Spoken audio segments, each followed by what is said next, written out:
Yeah.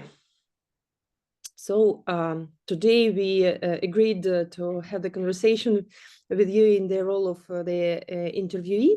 And so I hope that this conversation will help us define how to better conduct interviews with the young people. And again, I hope that this interview will be one of the first interviews which we will create as the articles for our sort of collection of stories. And we discussed with you that we would explore the soul of the city Ljubljana through the lens of young people, how you perceive this city, what is the essence of the city, why do you like being here.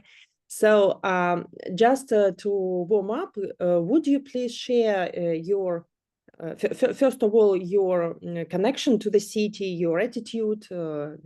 Have you been living in this city since your birth, or you moved? Or, so just maybe some short introduction, please. Yeah, so I was born here and born in Ljubljana and lived in Ljubljana my whole life. So also did like the whole schooling system here from primary school, high school, university. Um, yeah, I stayed here.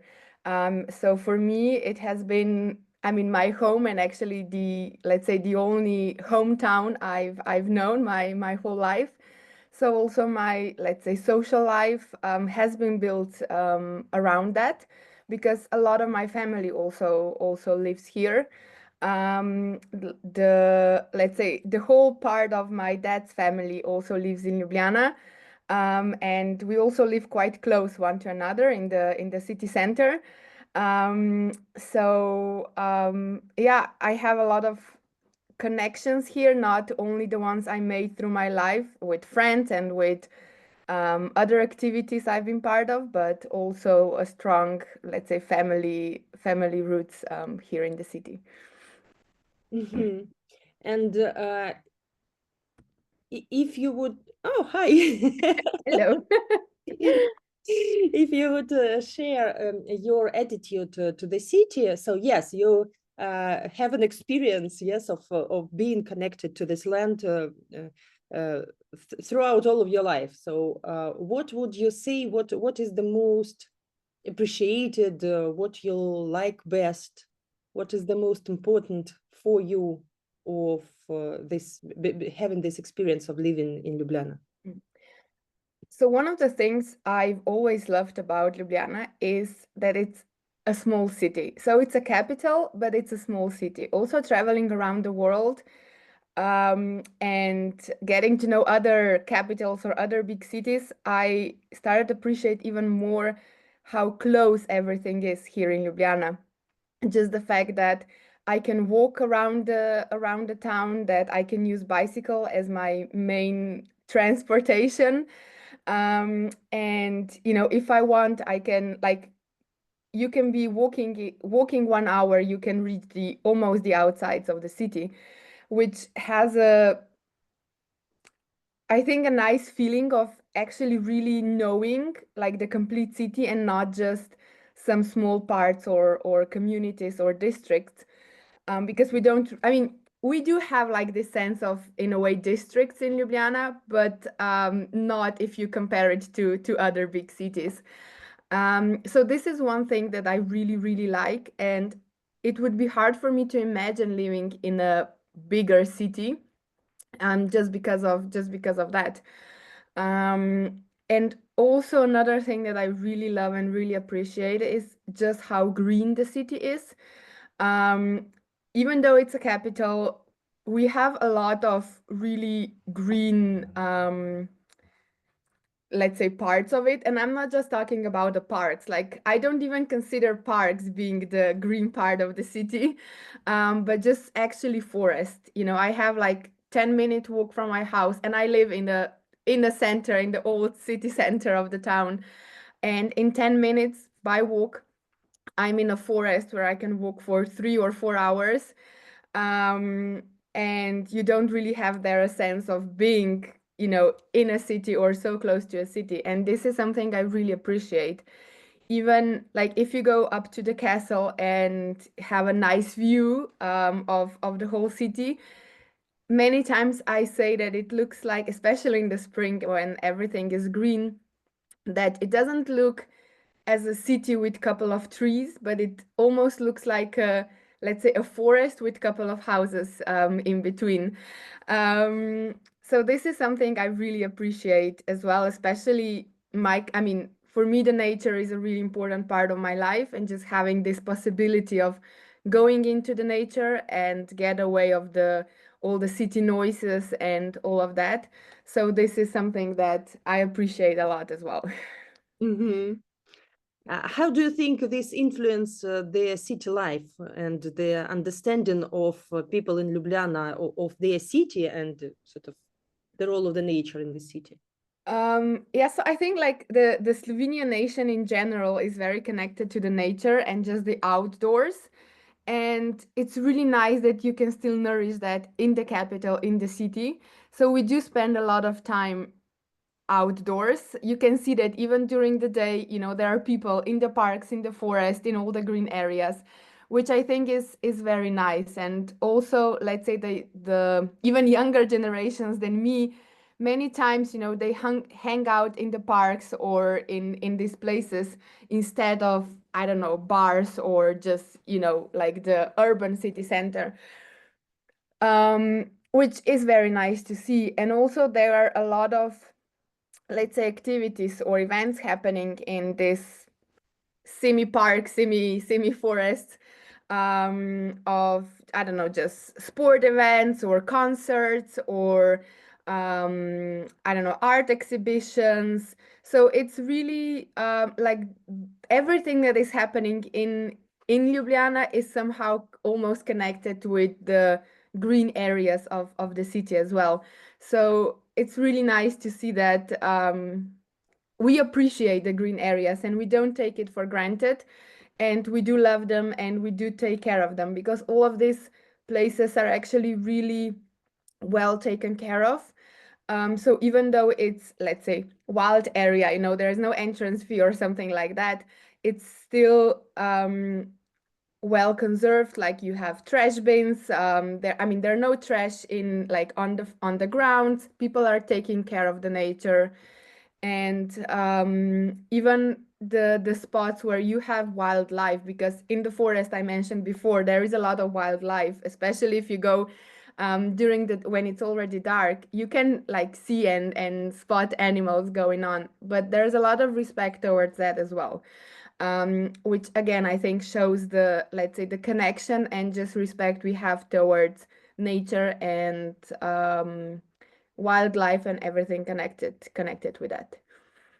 Oh, that's very interesting. Thank you for this. So this active position of taking care of nature and being respectful and sort of looking after their for after these spaces and leaving them clean after sort of human activities.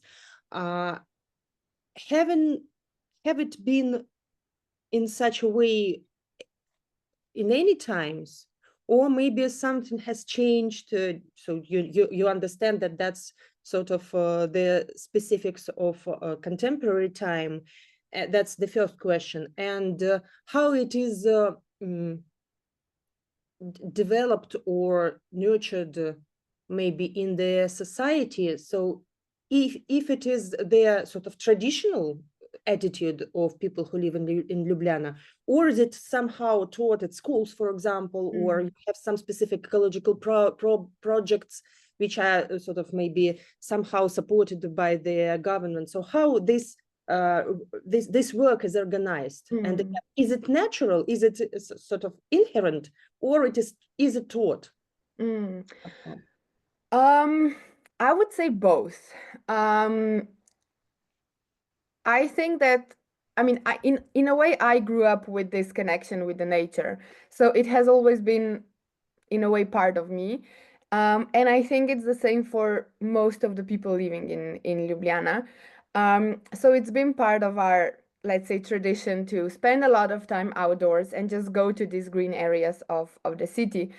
And it's interesting that during the COVID time, where, you know, in a time we weren't able to leave the municipality, you could see that just the green areas were really filled up with people. But it was just so nice to have this possibility, being in the capital, not being able to leave the city, go elsewhere, but still, you know, be in the nature.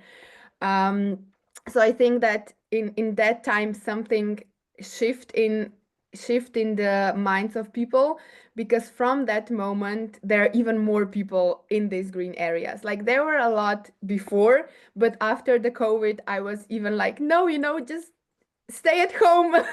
I need my space. But it's nice that we have that.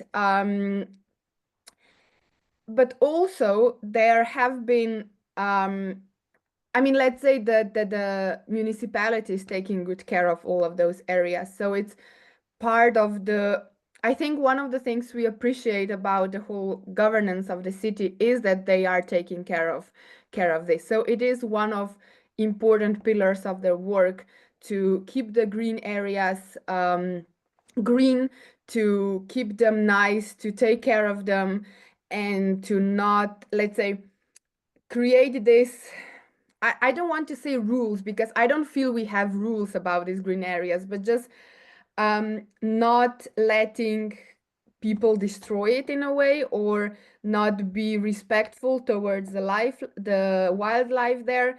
So we have some maybe regulations about how, you know, what is allowed there and what is not. So the municipality is definitely doing its part in all of it. And I think that helps as well.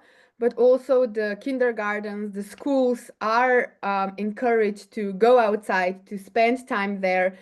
Just today, like I met a couple of groups from kindergarten, or maybe first or second year of primary school, just walking there in the forest, which again, I think is really nice to just encourage also the school system to be outside with kids, spend time there, because with that you also develop this relationship with the nature.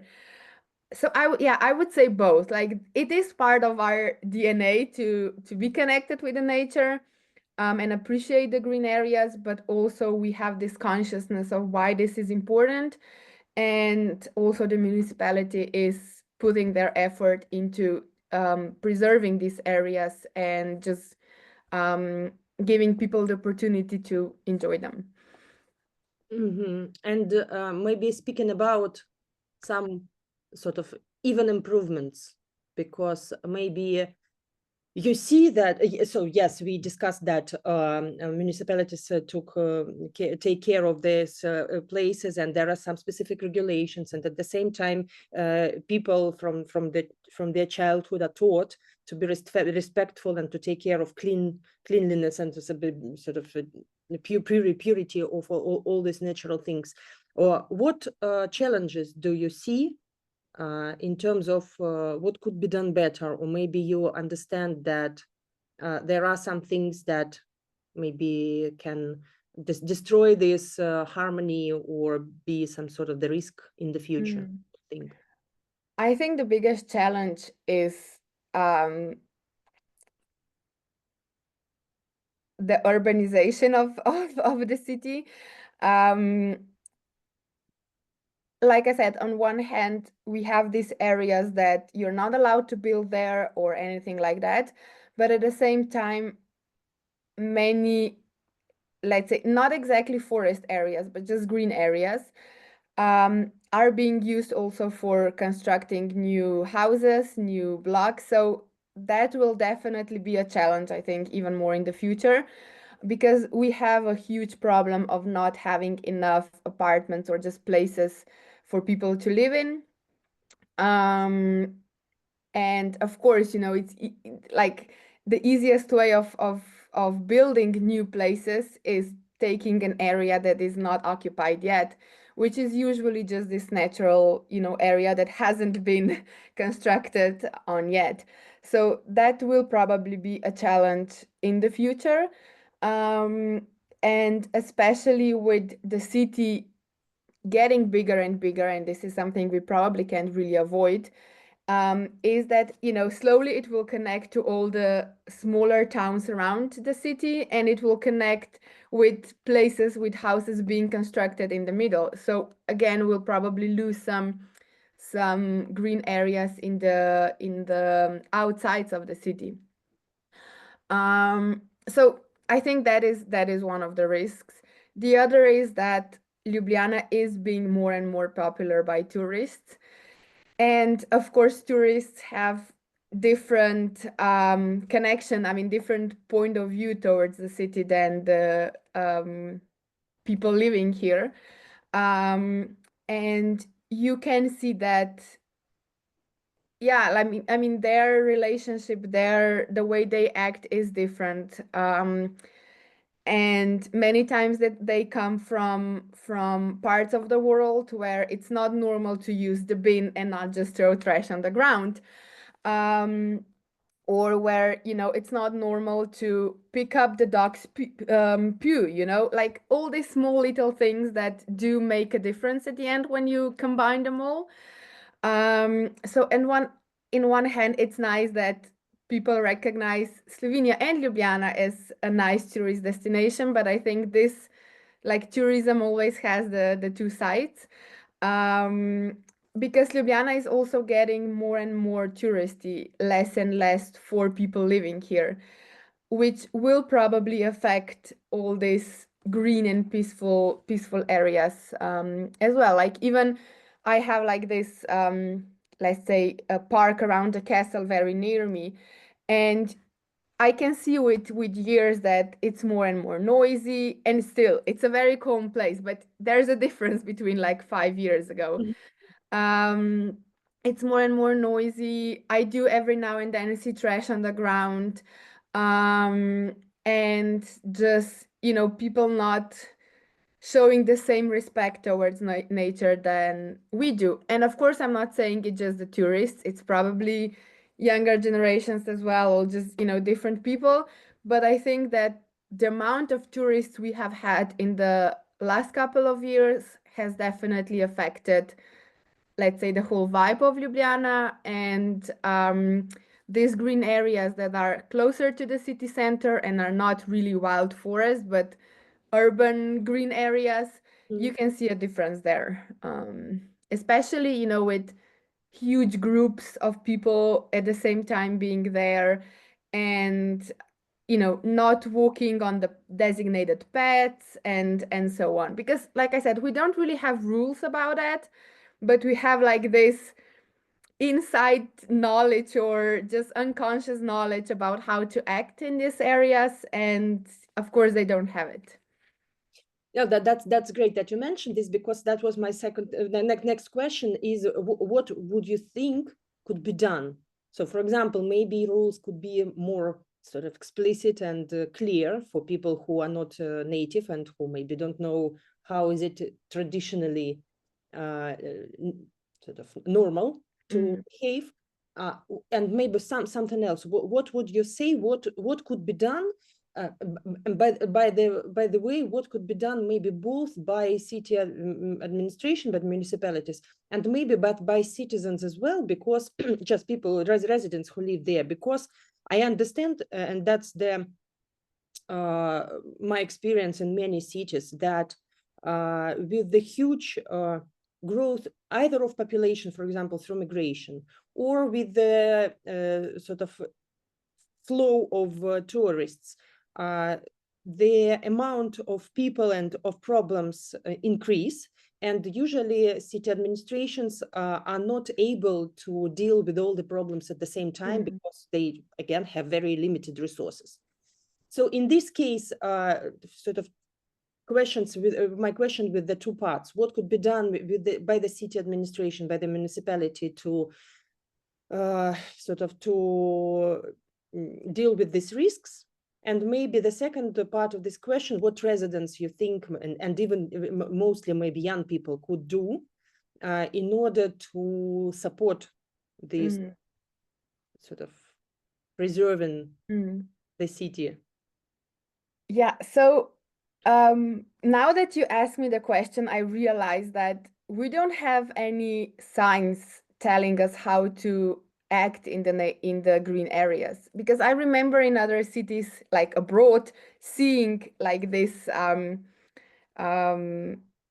yeah, like seeing these rules up there, you know, what is allowed, what is not allowed, how to act. We don't have that in Ljubljana, which on one hand, I think it's really nice that we didn't need them up until now. Um, but then again, maybe that could help someone to just be conscious about things. Um, which even for me, it's a has a, let's say, a double side, because on one hand, I like that I feel free in those areas and I don't feel as someone is preventing me things, even though, you know, we don't do those things, and even though I agree with, you know, with those rules. But yeah, now with so many tourists and also, of course, more and more people from other towns coming to Ljubljana because of university, because of work, maybe that could help or make some difference. And it could be just like simple statements about the trash, about not creating a lot of noise. And you know, not, let's say, being destructive in the nature towards trees or whatever. So maybe just this sort of science is like the first thing that came into my mind. um because again, like, I like that it's all free of charge, that you don't have to pay to enter, because of course once you have a entrance fee, you know, you can make more like you can have more control of the area in a way. But I like that that's not the case. Like, I wouldn't want to feel as the green areas of the town have been taken away from us. Um, Even if you're a tourist and you have to pay, like, I don't know if I'm like, I don't know if I like even that idea, even though it could be an option, you know, that it's free for the residents and you have to pay if you're a tourist. But I like the sense of freedom in Ljubljana. Um, but probably just not forgetting that generations change, and that spreading awareness of how to be respectful toward nature is always important. And of course we see changes, so maybe it is time to talk about that more with even younger generations, um, and tourists, of course, like everyone, just to remember them, you know, that this is having so many green areas should not be taken for granted. And if we destroy them, if we don't take care of them, we won't have them anymore, not the way we have them now, and we love how it is now. um so maybe this is, you know, a good step forward, just spreading that awareness and talking about it with everyone. And I think that here is where young people can also take a step forward, um, because there are a lot of young people, a lot of youth organizations that are very much connected with the nature and are teaching how to be respectful and how to co-live in the nature. Um, but they're doing it in a very, let's say, close circles, you know, within their organization. So if you're not part of that, you don't hear about it. So maybe just spreading the voice even, you know, outside of their bubble, of our bubbles, and yeah, talking more about it. We had a couple of years ago a really nice initiative, and I'm not sure who started it, but I know that kids were involved. So I'm not sure if it was just people from a block or something like that, but there were signs drawn by kids, put up on the streets about, if you have a dog, you know, pick up their poop. And I think it was really nice because it was, in a sense, like, the kids play here, and you know, we don't want to step of course, in that, but it was a very nice initiative, you know, kids' drawings, and you know, it wasn't like pushy, it wasn't like nothing happened to you if you ignored it, but you felt bad about ignoring it. So I think that was a really nice initiative that I remember from some time ago. Um, but maybe just this, remembering why is it important to us, and then making sure that we spread that awareness and we don't forget and take it for granted. Yeah, that's beautiful. You know, that reminded me that so we are preparing the same conversation with my colleagues from Ukraine, and she mentioned a beautiful case. I hope that we will describe it as well, of creating this, I would say, even sacred natural space in one of the parks of Kharkiv, and it was precisely about this. So there was a spring as some place for people to use it for, how to say it, not bathing, but sort of Mm-hmm. when you plunging into the water and Yeah. sort of reviving, and it's sort of the sacred tradition. And also it is a wonderful, it was a wonderful park, and a beautiful place to reconnect with nature. And she mentioned that in that period of time when it was created, the local administration, the mayor, they made a beautiful signs that, no, don't throw waste on the ground, don't go to the grass, but it was, isn't it nice when it's Mm. clean? So Mm. sort of formulated in this way of how great that we have such a wonderful place without Mm. no restrictions, but sort of encouragement of people to take care of nature. So again, these regulations, these rules can be presented in a very nice forms, as you mentioned, this Mm. children who created this picture. So again, it depends on their tone of communication as Yes. well. Not only what you are doing, but the idea is great.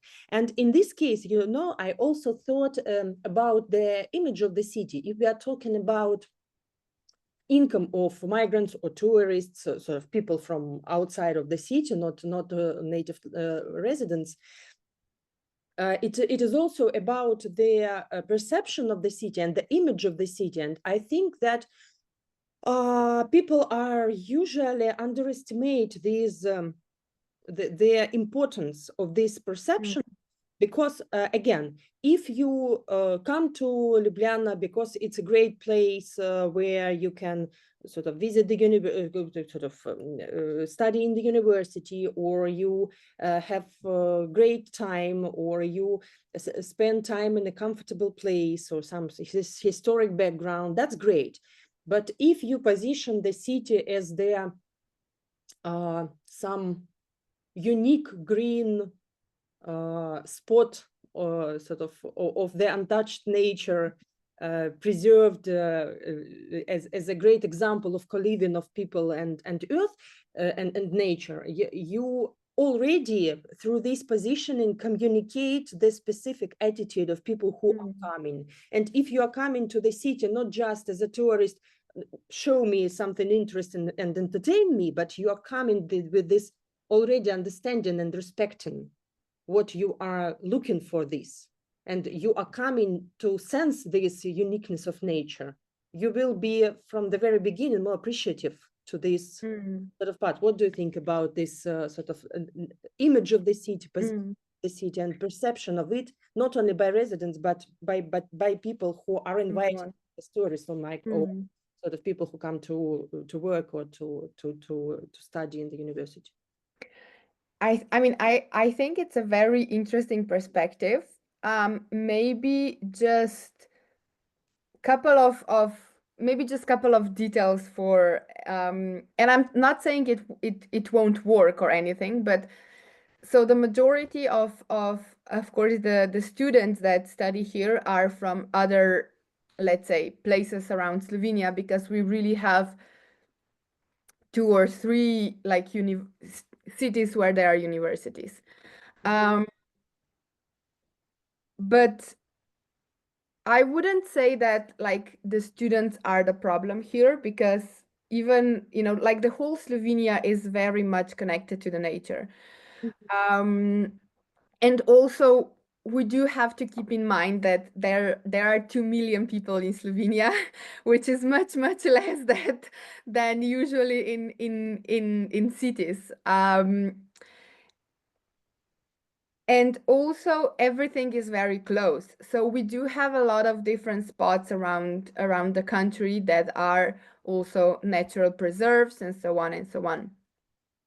But yeah, definitely the just like this green aspect of the capital is a very interesting point. And also Ljubljana has been the green capital for a couple of years now.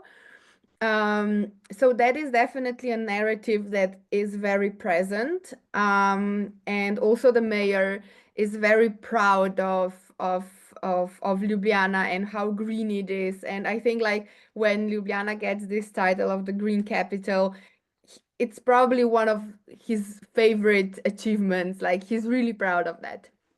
So that is definitely being taken into account. Um, I would say that yes, there are definitely some parks that are more than just nice parks, but have a lot of wild areas as well. That are of course visited by tourists. And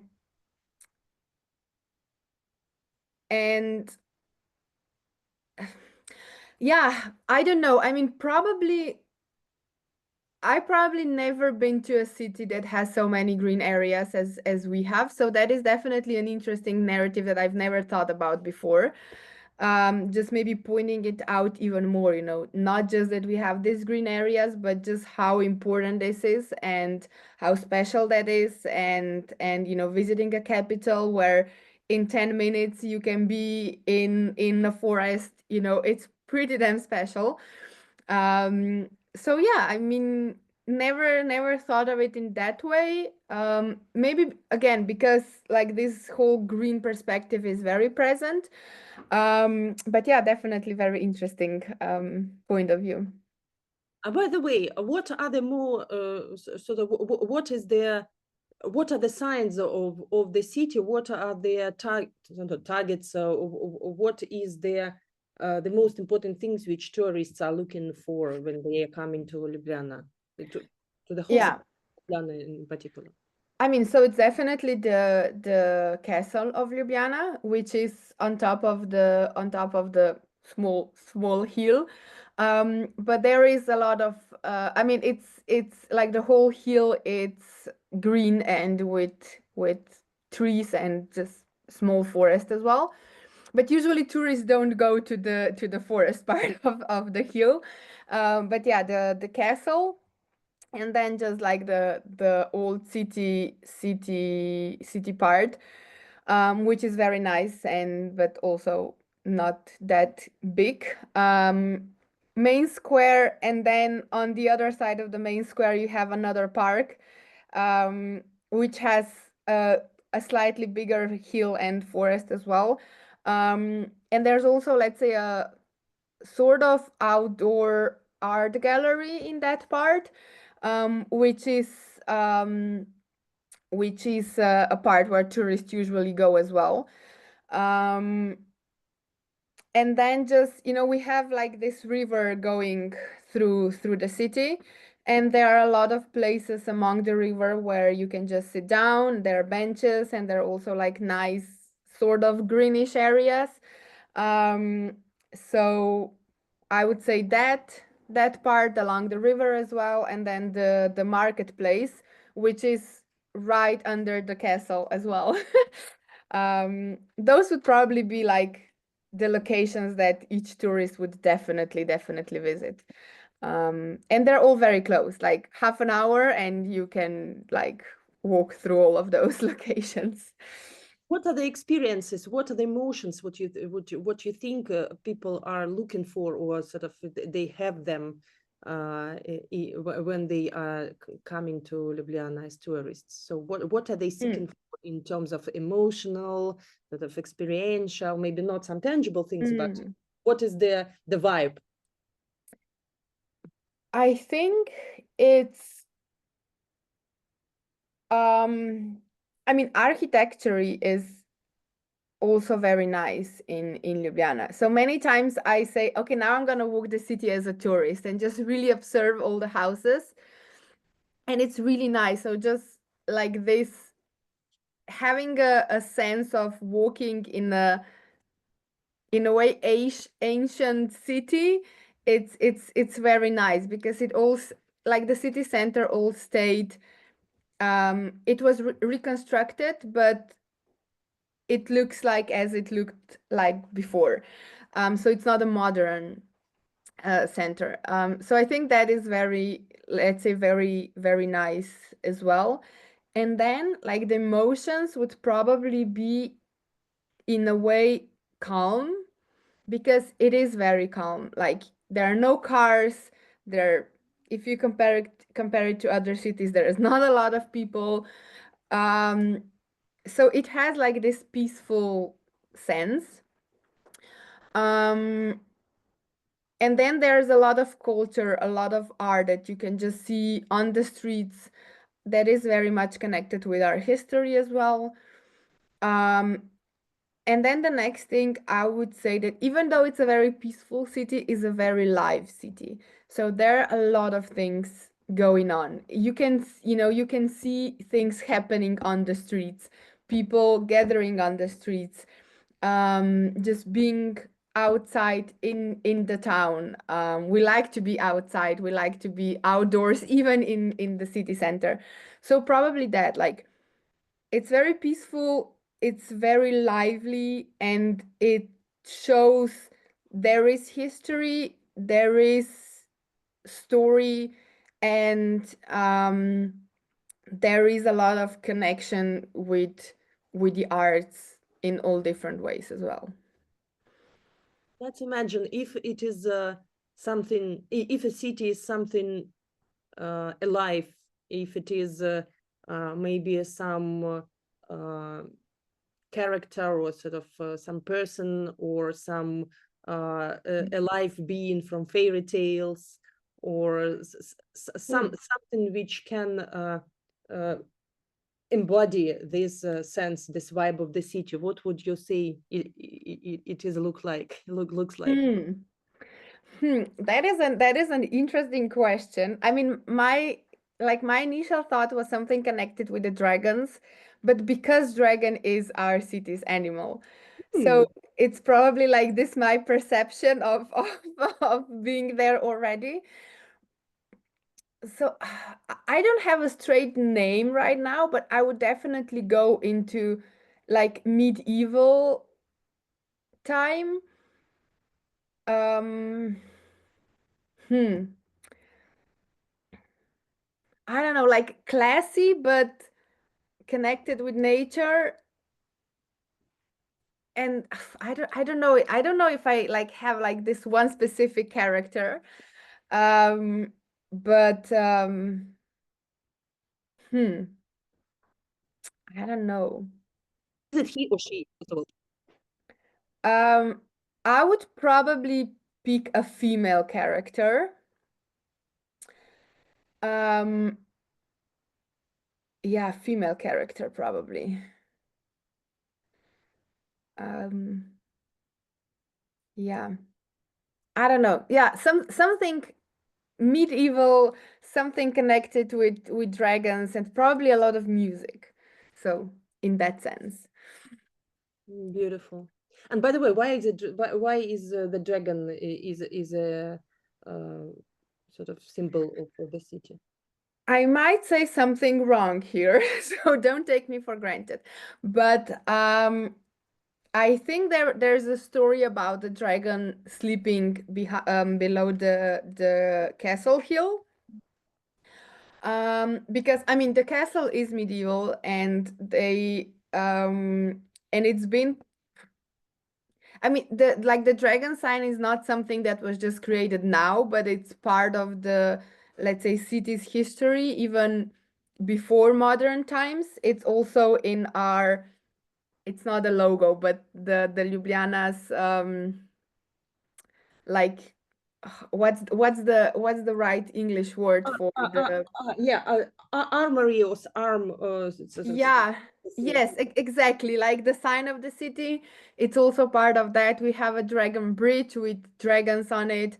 But yeah, it's connected with the story about the castle, and I think there should be a dragon lying, like sleeping below the castle. I think the story is something like that. Yeah, that's beautiful.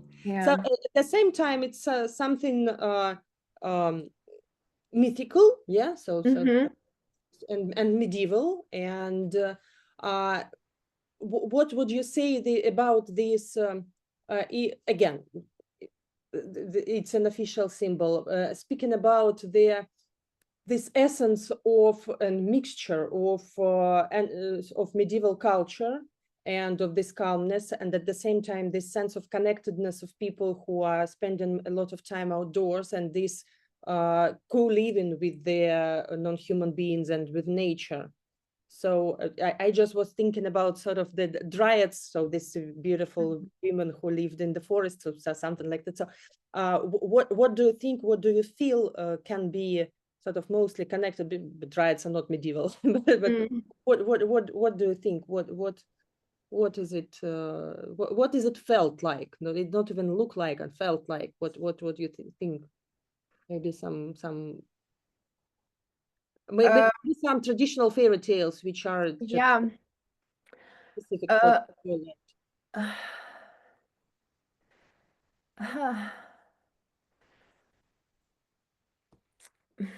yeah, I, I don't know exactly how to answer your question, but like I don't know, have you watched the maybe the TV series of like the English TV series Merlin? Yes. So like my thought went to that series and just how everything, the vibe was there. Of course, it's much more modern here, but like my mind went to that series and sort of like the connection between how the whole town is there, and like maybe the fields of Ljubljana, of course, much more modern and hundreds years after. um but yeah, that's where my mind went, mm, regarding that, because even though we are, like you said, we have a lot of connection with the castle and history, and we also have like this mid sort of events about the night. I mean, like preserving this idea of nights and just the night games and so on. It's really nice because a lot of kids come and they dress into knights and they have these swords from wood. So it's really, really nice. And it's part of the tradition of the town as well.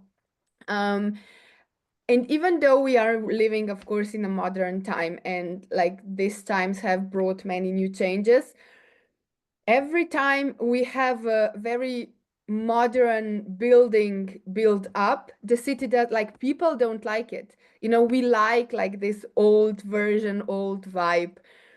And it's just something we had to accept. But I think that if we were able to choose, we wouldn't have such modern looks in the city. Um, so I would say we are more into like preserving the like this old vibe, old soul of the city, and not so up for the whole modernization and everything. Beautiful. And the last question may be about the future. If you could send the message to the next generations, maybe even not to your grand children, but maybe 5 or 7 generations far in the future, what would you say about Ljubljana and about encouragement them, so maybe sort of inspiring them about Ljubljana and about what they should Mm, to how to say, to not to even to preserve, but to nurture this soul of Ljubljana. mm. I would say that in a way, remember that living in a small capital is a privilege. Having so, in a way, untouched green areas, it's a privilege, and don't take it for granted. And things won't stay the same if you forget about the fact that it's, or if you take it for granted. So you have to put effort into seeing those privileges and strong points, even though many times it might seem that there are more chances outside, or that we can't have some things because we are such a small city. Yeah, that probably. Beautiful. Mm.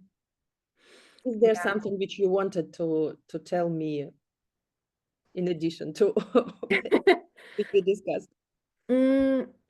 I think that with this conversation, like I always loved living in Ljubljana, and I never really wanted to move. It was never on my to-do list or a desire. But now really thinking about it and maybe diving a little bit deeper into it, I am really grateful that this is my home. And yes, there are many different opportunities in bigger cities. But I would say at what cost? Because having this opportunity of peaceful times, of really knowing your city, being able to walk through it, being able to take time in the nature, it's something really, really special. And like I said, I've always known that I like this city, but maybe I like it a bit more now, if that is even possible. But it's a real privilege to call the city a home. It's absolutely beautiful. Mm. Thank you so much. I will Thank you. stop the recording. Mm.